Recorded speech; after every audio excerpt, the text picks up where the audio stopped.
Di negara kita dewasa ini sedang berkembang isu yang sedang hangat diperbincangkan, yaitu berlakunya KUHP yang baru menggantikan KUHP yang lama. Teman-teman mengetahui bahwasanya KUHP yang lama sudah ada sejak zaman kolonial Belanda dan sekarang sudah dirubah dengan KUHP yang baru, di mana hal ini membutuhkan penyesuaian dan penyelarasan di antara para APH dalam penerapannya. Apa itu APH? APH adalah polisi, jaksa, dan pengacara. Terdapat perbedaan yang substansial antara KUHP yang baru dan KUHP yang lama. Pada KUHP yang lama, terdiri dari 3 elemen, yaitu buku 1 tentang ketentuan umum, buku 2 tentang kejahatan, buku 2 tentang pelanggaran.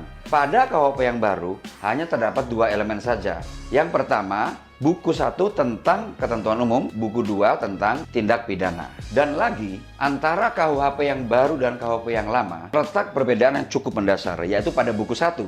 Karena KUHP yang sekarang ini sudah merujuk pada paradigma hukum pidana modern, yang berarti sudah tidak lagi berorientasi untuk skala balas dendam, melainkan pada KUHP yang baru lebih bertujuan untuk terciptanya keadilan dan kemanfaatan bagi korban dan bagi pelaku.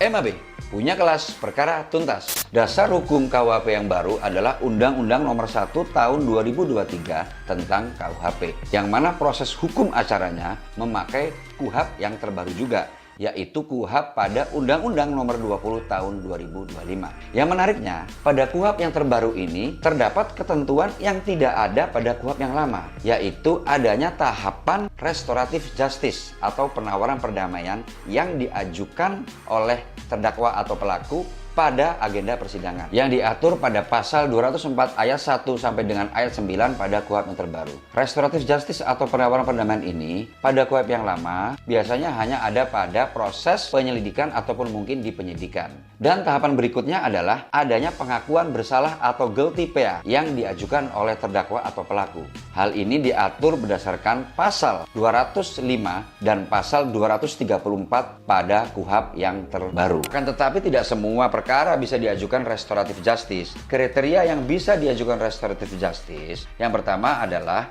ancaman hukuman pidananya di bawah 5 tahun. Yang kedua, terdakwa atau pelaku baru sekali ini melakukan tindak pidana. Yang ketiga, terjadinya keadaan pada semula. Yang keempat, tidak ada hubungan antara relasi. Sedangkan kriteria yang tidak bisa diajukan restoratif justice adalah 1.